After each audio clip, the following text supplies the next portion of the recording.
BBC Sounds. Music, radio, podcasts.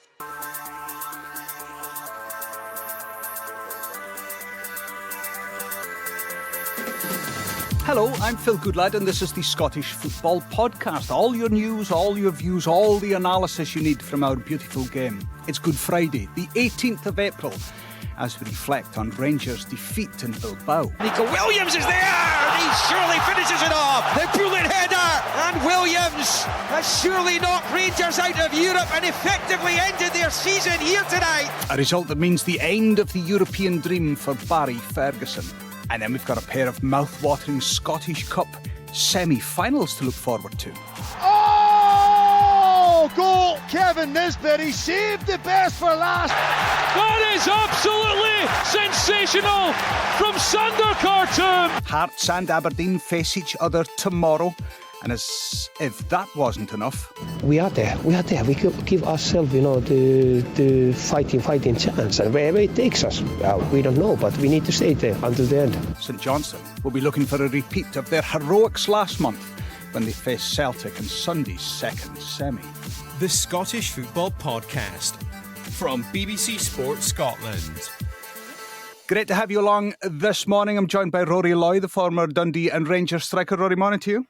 Morning, Phil. And everybody's favourite Easter bunny, Gemma, the former Scotland goalkeeper, who will be rivalling Rory when it comes to dishing out the eggs of Scottish football this weekend. Gemma, morning to you. Your intros get worse and worse when we're on together, Phil. I'm going to blame the producer who writes this nonsense, and I try and ignore it very quickly. Are you both well? Yeah, I'm good, thank you. The European dream is over. And you know something? I find it dispiriting as much as I find it amusing when I try and speak from a Scottish football point of view about the disappointment of our teams being out. Because I met a Celtic fan in my street last night as I was putting out the bin, who seemed to be rather pleased. And I find, and I know it's Scottish football and the rivalry, but I think we can all reflect this morning just on the fact that Rangers did so well to get to the quarterfinals, and it was almost unbelievable, Rory, but there's a sense of a disappointment that they just couldn't make it into the last four, because that in itself would have been a massive achievement for Scottish football. Yeah, I mean, if we're talking about the wider kind of demographic of Scottish football, then I think there's a lot to like this season. You look at Celtic, they did ever so well to get through the group phase of the Champions League, deservedly so, and they ran Bayern Munich exceptionally close.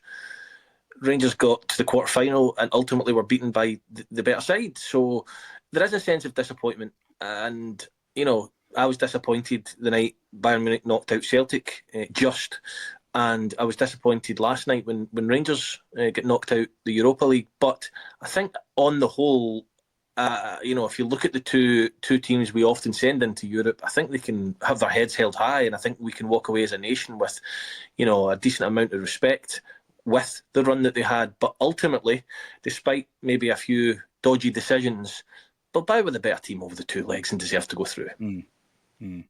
Yeah, and that's ringing loud and clear this morning, Gemma, when you look back at all the interviews that was given post-match last night, and a lot of the newspaper scribes with their pieces this morning. It's a case that Rangers can hold their hands up, because it wasn't a dodgy decision that saw them knocked out last night over the two legs.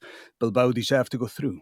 Yeah, you could argue that if that Desros penalty is given, it shapes the rest of the game differently. That you could argue it could also be a red card, and I think it was a penalty for you.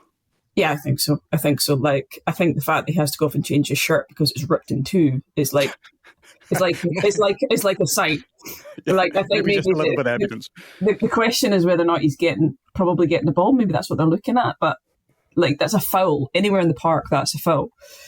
So I think, that could have changed the context and the kind of complexion of the game. But I agree with Rory that over the two legs, Rangers had to take something to Bilbao if they were going to stand a chance of progressing through that tie. Because, I've been to that stadium not to watch football, but to watch rugby. But the atmosphere in that stadium, it was a cauldron.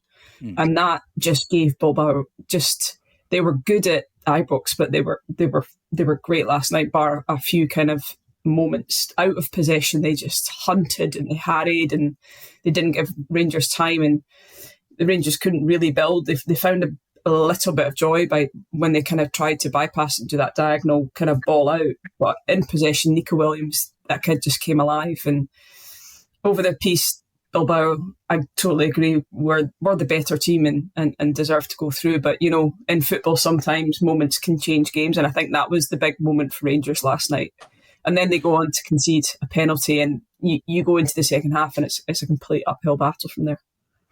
Rory, just on when your shirt is being pulled, I always view as a fan almost a catch-22 for the player in question. Does he try and stay on his feet and struggle on, or does he go down? But the danger with going down is it looks so theatrical. The referee thinks, well, there can't be too much in that. I mean, how if you're getting your jersey pulled to the extent that Dessers appeared to be getting his jersey pulled last night, from a striker's point of view, what should he have done?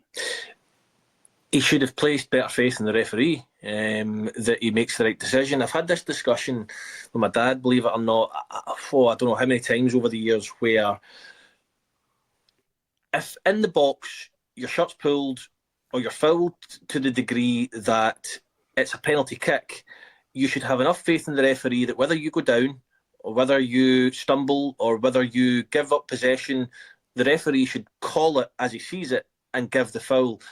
I don't think there's enough, when players do stay on their feet, I don't think there's enough decisions out there that would justify staying on your feet rather than going down. And when I say going down, I mean going down when it's a legitimate penalty. So last night, for example, does the pull mean Dessers needs to go to the ground? Probably not. But what it does is draw the attention to the fact that there is a penalty there. Because if he doesn't go down, the game simply goes on and the referee doesn't take notice. It is a penalty and it should have been given. And yes, we recognise that Bilbao are better over the two legs. However, Rangers over the last 2-3 seasons, or whatever it may be, I know they had a poor Champions League campaign sandwiched in there, have built European campaigns and runs to the final on one moment over 180 minutes. They did it in 2008. All they need is that moment. If they go 1-0 up, Bilbao go down to 10 men, Rangers stand a very good chance of going through. So whilst we recognise Bilbao were the best team, you need to have faith not only in the referee but the VAR. Don't know what he's thinking. It's a penalty kick all day long. I think the referee, after it, the way he's gesturing and things, with his shirt being ripped open, he's kind of starting to doubt himself. It should have been a penalty.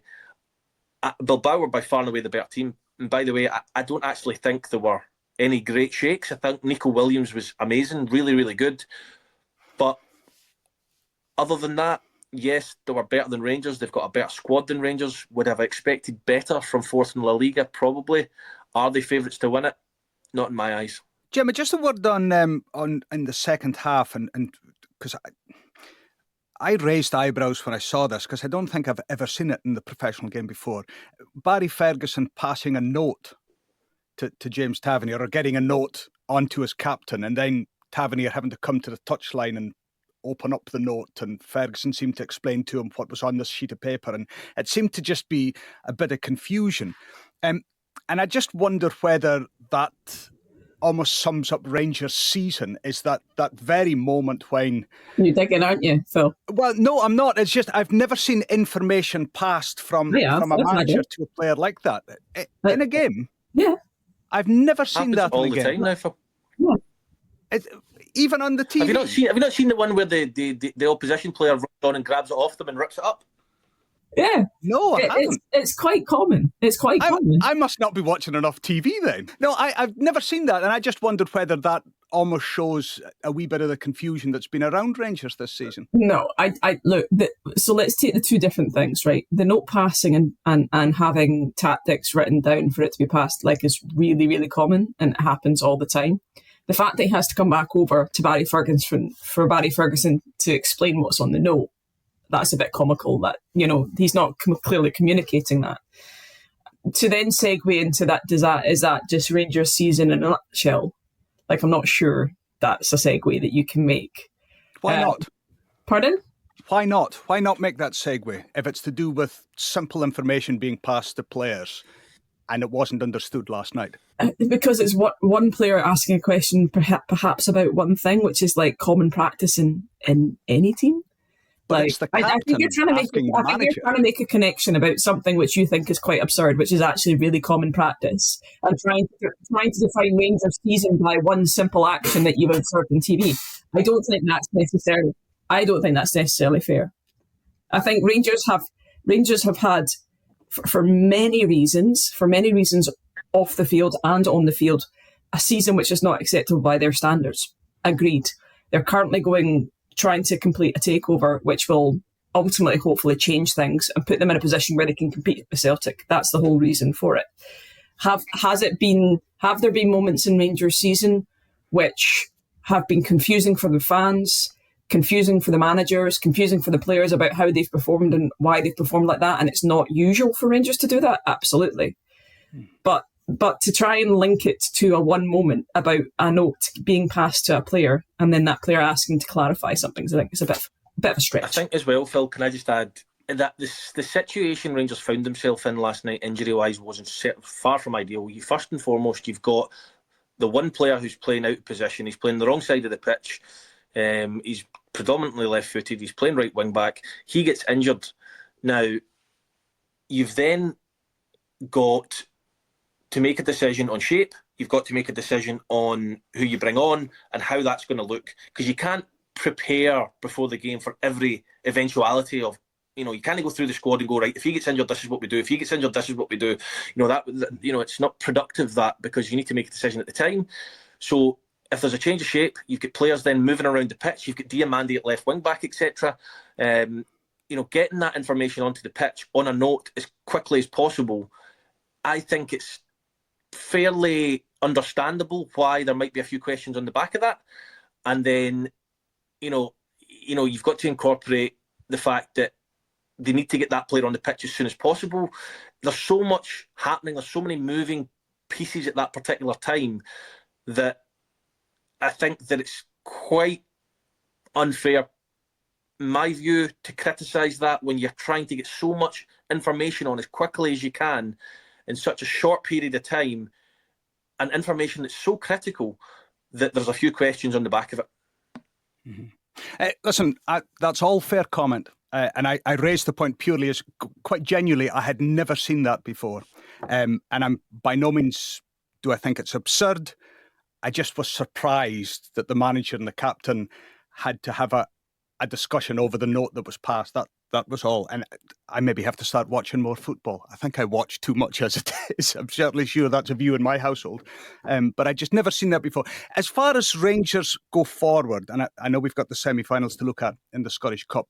Gemma, is that the last time for many of those players that we saw last night that they will be involved in a Rangers team? Because you would expect with the takeover potentially happening soon, that there'll be a huge overhaul of players and perhaps even a huge overhaul of coaching staff.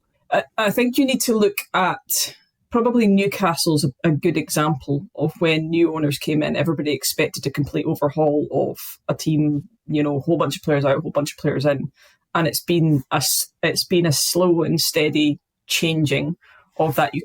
There's no way you can go in and all of a sudden ditch 10, 11, 12, 13, 14, 15 players and bring in a whole bunch of new ones.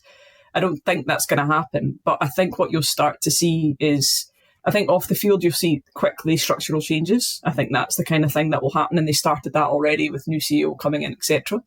And then think on the field, there'll be, I assume, there'll be a plan from the new owners about what they see and deem success to be.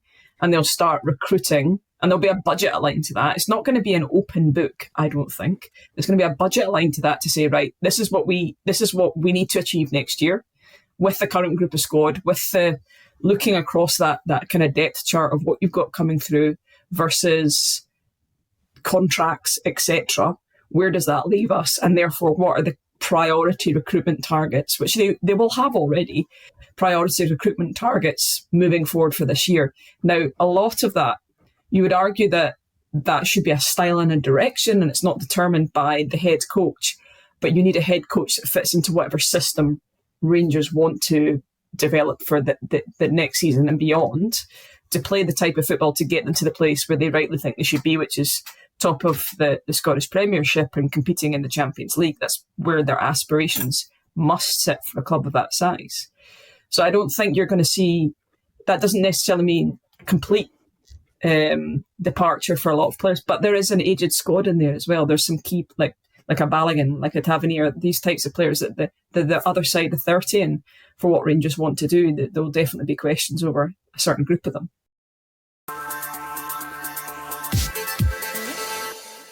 Let's head to Hampden. Big weekend, Saturday and Sunday, Scottish Cup semi-finals. We obviously have a massive St Johnstone fan with us, so we'll save that one up for the end when we get some impartial view of how that semi-final goes. But Rory Loy, let's start with Saturday and Aberdeen Hearts. On paper, the tastier of the two ties, we would probably say, insofar as we just don't know where this one potentially is going to go. For you, who are favourites at Hampden tomorrow? Oh, that's a tough one. It really is. That one. Well, you wait for the questions I'm about to ask you, Gemma, about Sunday. I think if you look at the season as a whole in Aberdeen, I've had quite clearly and obviously the better season. There's no arguing about that. The league doesn't lie and all that jazz. But they had such a poor start, Hearts, that it put them in a position where, trying to get into that top six was always going to be a tough ask. Who's the favourite? I mean, I would be flipping a coin, Phil. I don't know. I don't think the fact that Hearts missed out last week on top six is going to have a huge bearing on how this semi-final goes. Aberdeen, their tails will be up. They're in good form. They've got some good results. But I think on their day, Hearts are as good as anyone from third down. I really do. They've just not had enough of those days. But if one of those days is on Saturday, tomorrow, then they've got every chance of beating Aberdeen. Who's going to win? I don't know. Let's just say it's going to go the whole hog. But hopefully we get some goals along the way and some entertainment. But really, really tough one to try and split and decide. That they're a definitive favourite, and I think the bookies' prices will probably reflect that as well. Gemma, are you surprised at the criticism that's come Neil Critchley's way in the build-up to this semi-final? A lot of Hearts fans don't appear to be happy with how things are going. Now, do you think that's just a blow back to missing out in the top six, or are those frustrations beginning to build with what they see as not much improvement, they would argue, from when Critchley arrived? I mean, yes and no. I think you're always going to get a reaction from the fan base when you don't get into the top six, and you're also going to get a reaction from the fan base when you don't get into the top six. And your great city rivals have gone on a phenomenal run, and they were both in the similar positions. So, yes, I think Critchley's had an interesting season. I think you have to judge him once he's had a proper transfer window and an ability to reset, because he did come in a difficult position. He did come in, it's still not his squad. I think that you've seen enough from Hearts to know that he can get good performances out of them. And I think Rory's right, is that on their day that they can cause troubles, and they can take it to most in that league. I just don't think you've had the level of consistency. And I think the fact that essentially the top six was kind of theirs to lose a little bit. You looked at the games that they had going into that, and you would have said that they had an opportunity to secure that, and they didn't. I think that this semi-final, this is their opportunity this year to make something of a really difficult season, and I think that will be important for them. So there's a bit of an emphasis from them there. I think Critchley will still be there, but I think he's got this transfer window and the start of next season to show a slightly different, rejuvenated Hearts, and more of the good Hearts that we've seen when under him this season than the rest. Rory's tossing a coin for the winner. Who do you think goes through to the final? I mean, I think it's a good bet to toss a coin. Like, you look at their league results this season. that Aberdeen have won one of the games, and that was right back when they were in their purple patch. But beyond that, they're both been draws and a 0-0 and a 1-1. So I'd love some goals as well, because that would be boring if we didn't get that. But I think this could go all the way to penalties as well. But once again, Phil, I'm terrible at calling this stuff. So whatever I'm saying, bet the other way. And thankfully that brings us nicely to Sunday. Now, if you were Simo Valakari, what note would you be passing on to the St Johnstone players on how they beat Celtic on Sunday? Or is the note just the same as the one he passed, presumably last month, when they turned over Celtic? I mean, it's a good blueprint, isn't it? I don't know, it's a tough one. Because Celtic, since that shock defeat, and it was a shock defeat, they've kind of just tightened the screw a little bit. They've not exactly had a bad patch post it, have they? But it's St Johnstone in the Cup. We've got to remember back season 2021. What does that mean, Gemma? It's St Johnstone in the Cup. We know that. What does that mean? Why does the Cup bring St Johnstone alive? Because we're not supposed to do anything in it. And when you're not supposed to do something in it and you're complete underdog, we like that. We've got echoes of 2021 season, the famous double. And that will live long in the memories, and will probably live long in the memories until the next time we win it, which might be a long, long time. But you've got nothing to lose in this situation, do you? You've got nothing to lose in this situation whatsoever. You could say the pressure's on Celtic, current holders. But look, I think Simo Valakari will use this as a welcome distraction and say, go and enjoy it. You know you can beat them. They have that in the back pocket. They've done it recently. You know that you've got a way to beat this team. And that level of confidence to players to go, we've had a really hard season. It's not over yet. Just take a departure from the league. Go and enjoy this. And anything can happen. In a word, who wins on Sunday, Gemma? The team that scores more goals, Phil. That's 6 words. In a word, who wins on Sunday? Yeah, your head has to say Celtic, doesn't it? My heart says St Johnstone, but I think Celtic are the undoubted favourites to win that one. Doesn't mean they will. That's 37 words, Gemma. Rory, who wins on Sunday? Oh, he's going to say Celtic. Finally, just before we go and getting a wee bit serious after the chat about the Scottish Cup, Hamilton Accies and the story that broke last night, Rory, docked 15 points for breaching league rules. They're now marooned at the bottom, 8 points behind with 3 games left. This is a saga that's probably going to run. Hamilton may appeal. What it does do for the championship is completely changes the dynamic of the relegation battle. Yeah, it does. I mean, one of my good friends and my old neighbour is a huge Accies fan, season ticket holder, has been for years. I think the Accies faithful, whilst us on the outside may look at that and be a bit, surprised about a few things, I think anyone who's involved in Hamilton was expecting it. I think they knew it was coming for a little bit of time now. So, look, in terms of their league position, it's precarious at best. I don't know if they've got it in them with the form Airdrie are in. I think they'll fail on a few results. I think Hamilton will be in League One next season.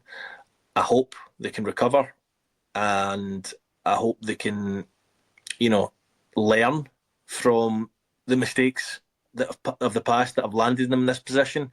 And yeah, listen, you get a lot of chat about, Hamilton spend some time in the top league, Livingston spend some time in the top league, St Johnstone, etc. These types of clubs get complete. St Johnstone are mainstay now, but you often hear people saying, want them to go down, you want them to go down. But these clubs make up a huge amount of what is good about Scottish football. So I really wish and hope that they can get themselves out the mire and they don't have any further financial or issues or points deductions. Massive night tonight in the Championship, away from that decision regarding Hamilton. Livingston against Ayr United. It doesn't need to be sold. It sells itself, doesn't it? And it's on the BBC Scotland channel for you. Jonathan Sutherland and the sportsing team, 7:25 for that one. Gemma Fay, Rory Lloyd, thank you very much indeed for joining me this morning. Thank you for educating me as usual, Gemma. Every week I walk away from this podcast thinking, thank goodness Gemma Fay's in my life, because I've learned something more. I genuinely have never seen a note passed, and I now feel, what have I been doing for the last... He's happy year in his life as well, Rory. 40 years of watching football, I've never seen that. Thank you very much. And enjoy the Scottish Cup semi-final weekend. Gemma, we know where your allegiance firmly lie. So we hope that you both enjoy it all. Listen, Scottish Football Daily Podcast, the title suggests what you have to do every day. Look out for it. Every day go to BBC Sounds. Every day turn on your notifications. I'm Phil Goodlad. Enjoy our beautiful game. Enjoy Scottish Cup semi-final weekend. Have a very peaceful Easter. And we'll speak again soon. On BBC Sounds. From life aboard a Russian submarine to chairman of Hearts Football Club. At this stage, he was the hero. But as his controversial decisions escalated... They said, we're going to sack George. And I'm going, you can't do this. How did Vladimir Romanov go from Hearts saviour to a wanted man? They caused a whole load of chaos and havoc. Romanov, Tsar of Hearts. Listen now on BBC Sounds.